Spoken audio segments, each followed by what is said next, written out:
ಅಮ್ಮ ಎಲ್ಲ ನೋಡಿದ ಸಭೆಯನ್ನ ಸಭಾವಲಯವನ್ನು ಪ್ರವೇಶ ಮಾಡಿದ ಮರುಕ್ಷಣವೇ ಮಹಾರಾಣಿ ಶಶಿಪ್ರಭೆಗೆ ಜಯವಾಗಲಿ ಎಂಬುದಾಗಿ ಜಯಘೋಷ ಒಂದು ಕಡೆಯಲ್ಲಾದ್ರೆ ಶುಭ ಹಾರೈಕೆ ಮತ್ತೊಂದು ಕಡೆಯಲ್ಲಿ ತುಂಬಿದ ಸ್ತ್ರೀ ಮನೆಗಳ ಸಭೆಯನ್ನು ನೋಡಿದಾಗ ಮನಸ್ಸಿಗೆ ನೆಮ್ಮದಿ ಸಮಾಧಾನ ಮತ್ತು ಸಂತೋಷ. ಹಾಗಾದ್ರೆ ಹೀಗೆ ಸಮಾಧಾನವು ನೆಮ್ಮದಿಯ ಸಿಗುವ ಹಿಂದೆ ಎಷ್ಟೆಲ್ಲ ಕಷ್ಟಗಳುಂಟು ಒಮ್ಮೆ ಆಲೋಚನೆ ಮಾಡಿಕೊಳ್ಳಬೇಕು ತಾನೆ. ಈ ಸಮಾಜದ ವ್ಯವಸ್ಥೆಗೆ ಬೇಸತ್ತಂತ ನಾನು ಪುರುಷ ಪ್ರಧಾನವಾದ ಸಮಾಜಕ್ಕೆ ಧಿಕ್ಕಾರವನ್ನು ಹೇಳಿ ಅಡವಿನ ಸೇರಿ ಘೋರವಾದ ತಪಸ್ಸನ್ನು ಮಾಡಿದೆ. ಶಿವೆ ಪ್ರತ್ಯಕ್ಷಳಾದಳು. ಏನು ಬೇಕು ಅಂತ ಕೇಳಿದಾಗ ನನ್ನ ಮನಸ್ಸಿನ ಇಷ್ಟವನ್ನು ಅವಳಲ್ಲಿ ಹೇಳಿಕೊಂಡ ಪರಿಣಾಮವಾಗಿ ಆಳುವುದಕ್ಕೆ ಬೇಕಾಗಿ ಚಂದ್ರಾಯುಧವನ್ನು ಕೊಟ್ಟಳು. ವಿರೋಧಿಯನ್ನು ಗೆಲ್ಲುವುದಕ್ಕೆ ಬೇಕಾಗಿ, ಜೊತೆಯಲ್ಲಿ ಅಪಾಯದಿಂದ ತಪ್ಪಿಸಿಕೊಳ್ಳುವುದಕ್ಕೆ ಬೇಕಾಗಿ ಅದೃಷ್ಟಾಂಜನವನ್ನು ಕೊಟ್ಟಳು. ಹಾಗೆ ಸಹಾಯಕ್ಕೆ ಬೇಕು ಎಂಬ ಕಾರಣಕ್ಕಾಗಿ ವರಮಾಲಿಕೆಯನ್ನು ಕೊಟ್ಟಿದ್ದಷ್ಟೇ ಅಲ್ಲ, ಎಲ್ಲೋ ಅಡವಿಯಲ್ಲಿ ವಾಸವಾಗಿರುವಂತ ಒಬ್ಬ ವ್ಯಕ್ತಿಯನ್ನ ನನ್ನ ಸಹಕಾರಕ್ಕಾಗಿ ಕೊಟ್ಟಳು. ಘೋರರೂಪಿ ಎಂಬುದಾಗಿ ಅವನ ಹೆಸರು. ಇಷ್ಟೆಲ್ಲ ದೇವಿಯ ಅನುಗ್ರಹಕ್ಕೆ ಒಳಗಾದಂತೆ ನಾನು ನೇರವಾಗಿ ರಾಜ್ಯಕ್ಕೆ ಬಂದೆ. ಸಮಾನ ಮನಸ್ಕರನ್ನೆಲ್ಲ ಒಗ್ಗೂಡಿಸಿಕೊಂಡು ಸ್ತ್ರೀ ಮಲಯಾಳವನ್ನು ಸ್ಥಾಪನೆ ಮಾಡಿದ್ದೇನೆ.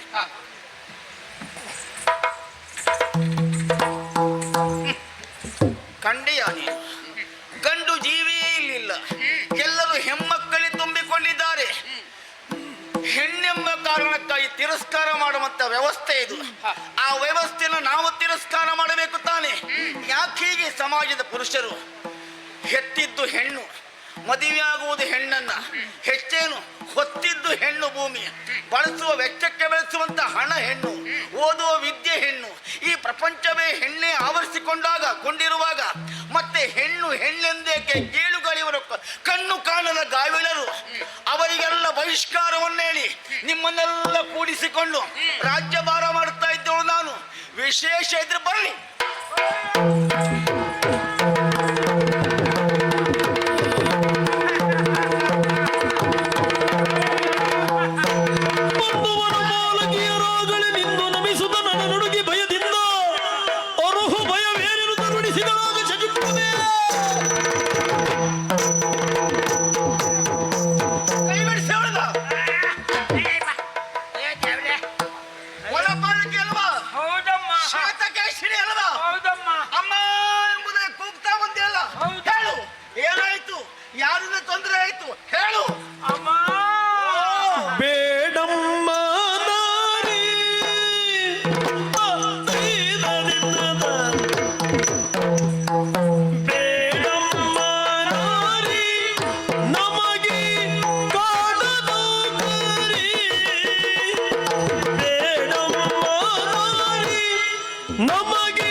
ಶ್ವೇತಕೇಶಿನಿ, ಅಯ್ಯಪ್ಪ, ಯಾಕಿ ಬೊಬ್ಬೆ? ಬೊಬ್ಬೆ ಆಗದೆ ಮತ್ತೆ ಏನ್ ಮಾಡುದಮ್ಮ? ಏನು ಕೈಲಾಗದೆ ಹೋದ್ಮೇಲೆ ಕೊನೆಗೆ ಉಳಿದದ್ದು ಅದೇ ಅಲ್ವಾ? ನಿನ್ನ ಯೋಗ್ಯ. ಎಂತದ್ದು? ಕೈಯಲ್ಲಾಗಿದ್ರೆ ಬಾಯಿ ಉಂಟು ನಿನಗೆ. ಹಾ, ಅದೊಂದು ಯೋಗ ಅಂದ್ರೆ ಬಾಯಿ ಕೈನೂ ಇರುವುದಿಲ್ಲ, ಬಾಯಿನೂ ಇರುವುದಿಲ್ಲ ಹಾಗೆ. ಹಾ, ಆದ್ರೂ ಒಂದು ಬಾಯಿ ಏನಿದ್ರು ನಮ್ಮಲ್ಲಿ ನಮ್ಮವರಲ್ಲಿ ಗೊತ್ತಿದ್ದವರಲ್ಲಿ ಮಾತಾಡ್ಬೇಕು. ಈ ಹೊರಗಿನವ್ರ ಹತ್ರ ಮಾತಾಡುವುದು ಬಹಳ ರಗಳೆ ಅಂತ ಗೊತ್ತಾಯ್ತು ನಂಗೆ. ಅಂತ ವ್ಯವಸ್ಥೆ ಏನುಂಟು ನಿನಗೆ? ಅಮ್ಮ, ಓ, ನನ್ನ ಕೆಲಸ ನಿಮ್ಗೂ ಗೊತ್ತು, ಕಾಡು ನೌಕರಿ. ಹೌದು. ಹೌದಾ? ಹಾ, ಕೈ ಮುಗ್ದು ಹೇಳ್ಕೊಡ್ತೆ, ಏನು ಯಾವುದೇ ಕಾರಣಕ್ಕೂ ಇನ್ನು ಕಾಡು ನೌಕರಿ ಬೇಡ. ಏ ದೇವ್ರೆ, ಏನು ತಲಾಳಾಗಿದೆ ನಿನ್ಗೆ. ಯಾಕಮ್ಮ? ಉದ್ಯೋಗ ಬೇಕು, ಉದ್ಯೋಗ ಬೇಕು ಅಂತ ಎಲ್ಲ ಬಯಸ್ತಾರೆ. ಹೌದು. ಆದ್ರೂ ಕೆಲವು ಉದ್ಯೋಗ ಬೇಕೇ ಬೇಕು ಅಂತ ಬಯಸ್ತಾರೆ. ಇಂಥದ್ದೇ ಉದ್ಯೋಗ ಬೇಕು ಅಂತ ಹೇಳುವವರಿದ್ರು. ಈ ಕಾಡು ಉದ್ಯೋಗವು ಬೇಡ ಅಂತ ಹೇಳ್ತೀಯ ನೀನು? ಅಂದ್ರೆ ಕಾಡು ಉದ್ಯೋಗ ಅದು.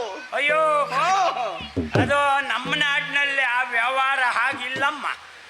ಕೆಲವು ಊರಲ್ಲಿ ಹಾಗಿರ್ಬೋದು. ಕಾಡು ನೌಕರಿ ನಮ್ಗೆ ಬೇಡ, ಯಾಕೆಂದ್ರೆ ಕಾಡೇ ಇಲ್ಲ ಮತ್ ನೌಕರಿ ಅಂತಕ್ಕೆ ಅದಲ್ಲ, ಹೀಗೆಲ್ಲ ಇರ್ಬಹುದು.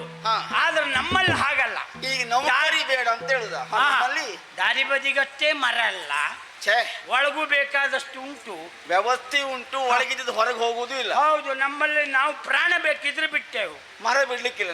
ನಾನು ಯಾರಾದ್ರೂ ಮರ ಕಡಿಲಿಕ್ಕೆ ಬಂದ್ರೆ ನಾ ಹೋಗಿ ಒಪ್ಕೊಂಡ್ರು ಒಪ್ಕೊಂಡೆ. ಯಾರನ್ನ?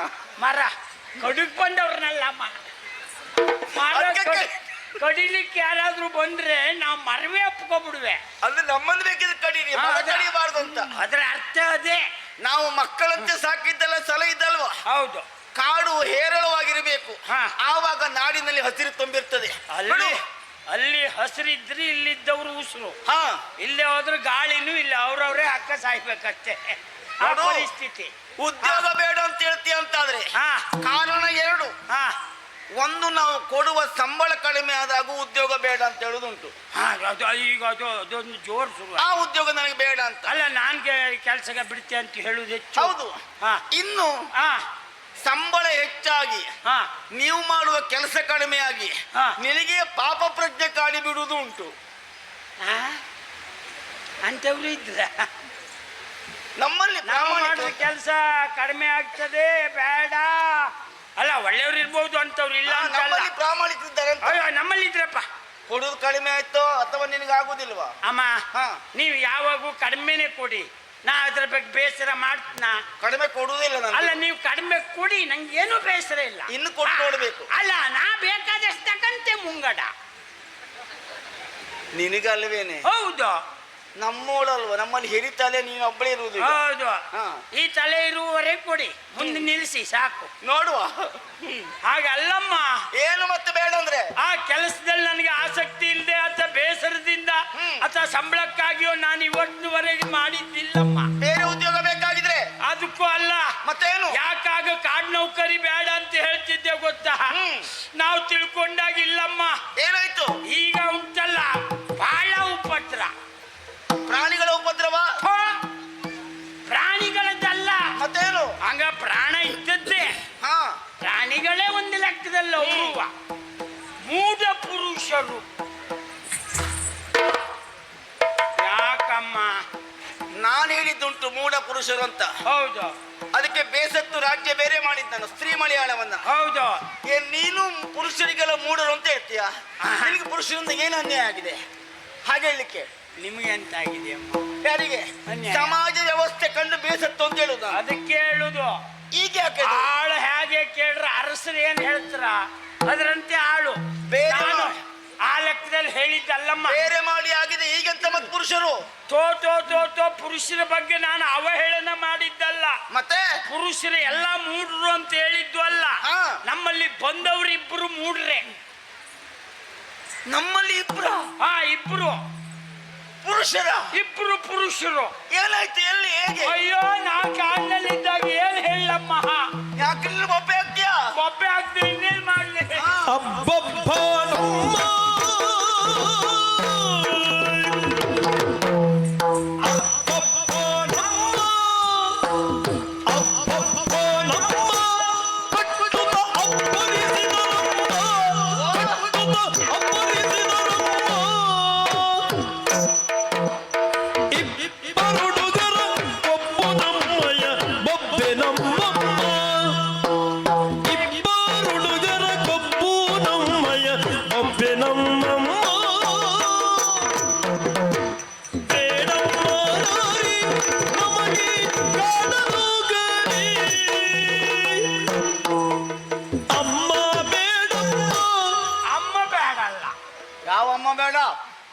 ಅವ್ರು ಒಂದು ಪ್ರಶ್ನೆ ಬರ್ತದೆ.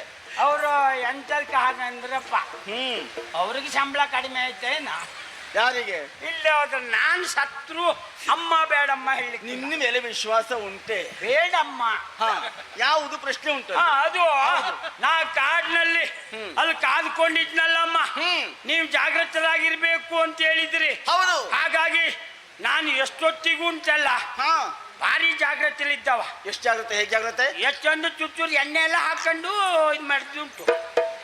ನೀನಾ? ಹೌದು.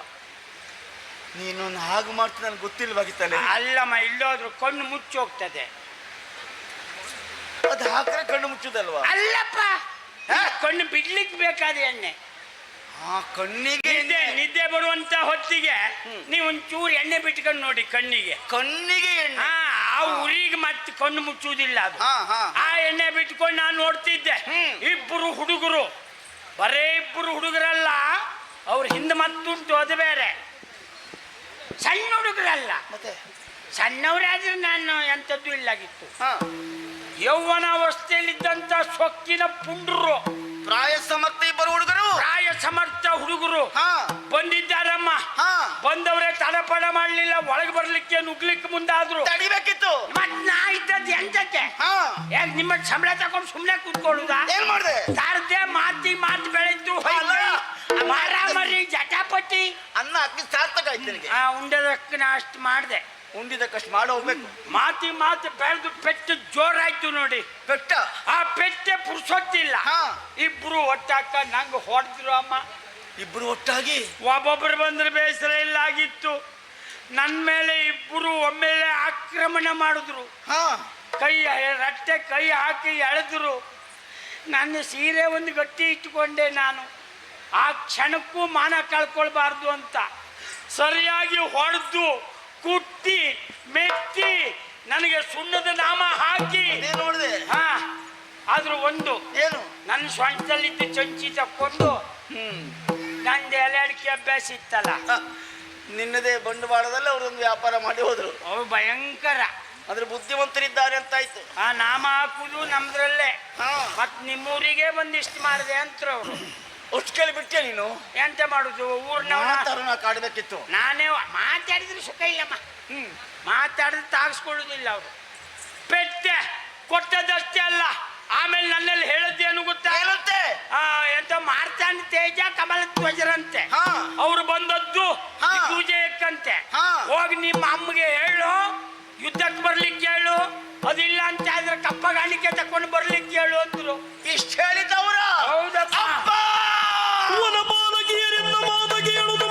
ರೋಷವೆಂದು ಕಿಡಿಕಿಡಿಯಾಗಿ ಗರ್ಜಿಸಲು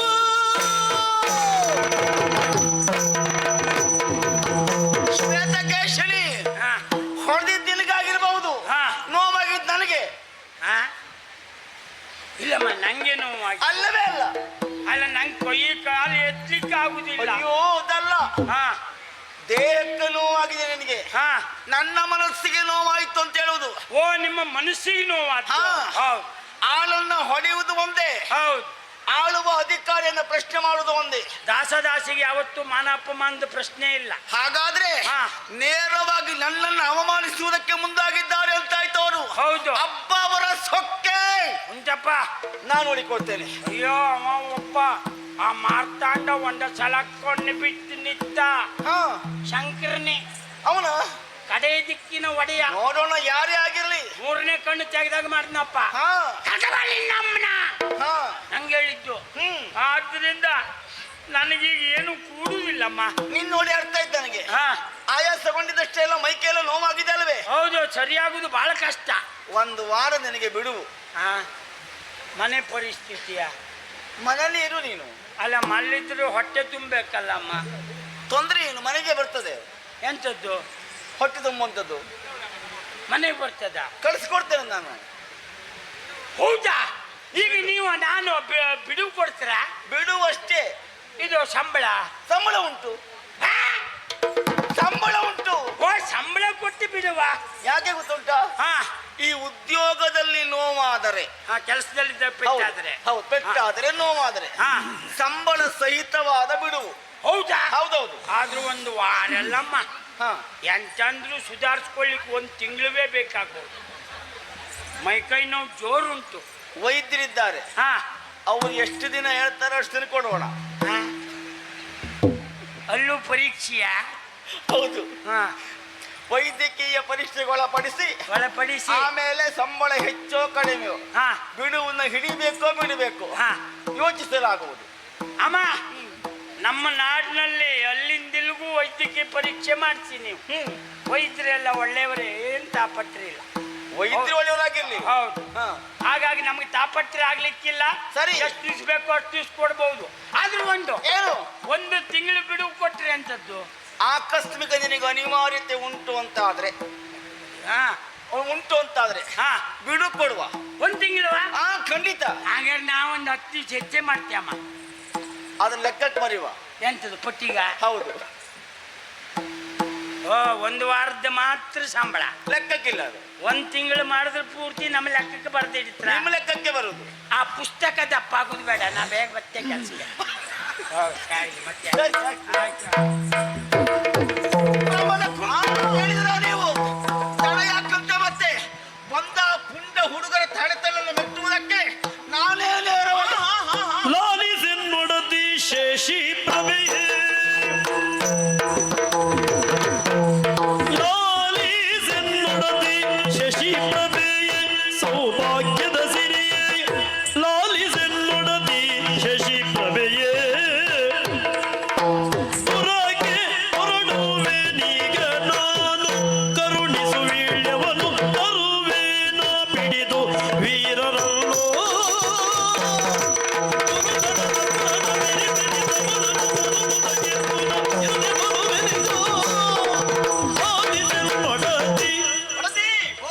ಸಿಟ್ಟುಕೊಂಡಂತಹ ನೀವು ಯುದ್ಧ ಕ್ಷೇತ್ರಕ್ಕೆ ನಾನೇ ಹೋಗ್ತೇನೆ ಎನ್ನುವುದಾಗಿ ಮುಂದಕ್ಕೆ ಹೊರಟು ನಿಂತಿದ್ದೀರಿ. ನೀವು ಹೋಗಬೇಕಾದಂತ ಅವಶ್ಯಕತೆ ಇಲ್ಲ, ನಾನಿದ್ದೇನೆ. ನನಗೆ ಅಪ್ಪಣೆಯನ್ನು ನೀವು ಕೊಟ್ರಿ ಅಂತ ಆದ್ರೆ ನಾನು ಹೋಗಿ ಅವರನ್ನು ಎಳೆದು ತರ್ತೇನಂತೆ. ಭ್ರಮರ ಕುಂತಲ ಇಬ್ಬರು ಹುಡುಗರು ನೇರವಾಗಿ ಬರ್ತಾನೆ ಅಂತಾದ್ರೆ ಅವರಿಗೆ ಯಾರ ಬೆಂಬಲ ಉಂಟೋ ಏನೋ, ಅವರಿಗೆ ಬೆಂಬಲವಾ? ಈಶಾನ ಮನೆಯ ಒಕ್ಕರಿಕೆ.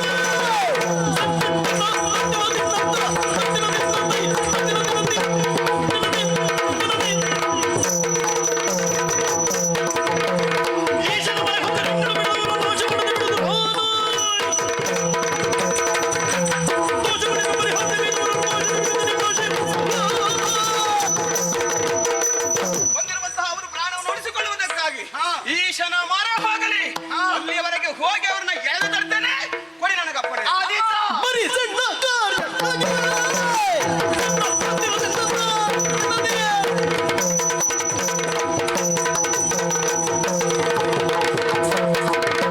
ಪರಿಸರಕ್ಕಾಗಿ ನೀನು ಮರಳುವುದನ್ನು ಹರ್ಷವೆಂದು ತಿಳಿದು ನಾನು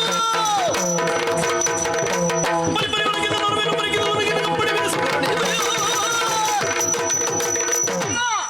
ಬಂದಿರುವಂತಹ ಹುಡುಗರಲ್ಲಿ ಹೋರಾಟವನ್ನು ಮಾಡುವುದಕ್ಕೆ ಇಲ್ಲಿ ಮಹಾರಾಣಿ ಅಂತ ನೀವು ಹೋಗಬೇಕಾದಂತ ಗೊತ್ತಿಲ್ಲ. ನಿಮ್ಮ ಸೇನಾನಿ ಕಮನ ಬಂದಿದ್ದೇನೆ. ಕೊಡಿ ಅಪ್ಪಣೆ. ಎಂದ ಮಾತನ್ನು ಕೇಳಿ ಶಶಿ ಪ್ರಭೆ ಅಂದು ವೀಳ್ಯವನಿತ್ತು ನುಡಿದಳು, ಹಿಂದೆ ಕಳುಹುವೆ ಕಮಲ ಗಂಧಿಯ, ಹಿಂದೆ ಕಳುಹುವೆ ಕಮಲ ಗಂಧಿಯ, ಬೆಂಬಲಕ್ಕೆ ಹೋಗೆನುತ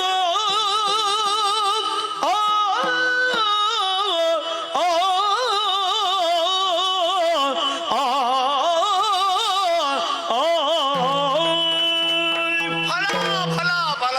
ನಾವು ಹೋಗ್ತೇವೆ. ಸಂತೋಷವಾಯ್ತು ನನಗೆ. ಇದು ದುರವೀಲ್ಯವನ್ನು ಕೊಟ್ಟಿದ್ದೇನೆ. ಆಗ್ಲಿ ಅಂತ. ಬೆಂಬಲಕ್ಕೆ ಬೇಕಾಗಿ ಸೇನಾನಿ ಆಗಿರುವಂತ ಕಮಲಗಂಧಿನಿಯನ್ನು ಕಳುಹಿ ಕೊಡ್ತೇನೆ. ಸರಿ, ಹೋಗಿ ಬನ್ನಿ. ಏನು ಬಂದವರಿಬ್ಬರು ಗಂಡು ಮಕ್ಕಳು. ಹೌದಂತೆ. ಅವರಿಗೆ ಯಾರ ಬೆಂಬಲವೋ ಯಾರ ಪ್ರೇರಣೆಯೋ ಗೊತ್ತಿಲ್ಲ. ಹೌದು.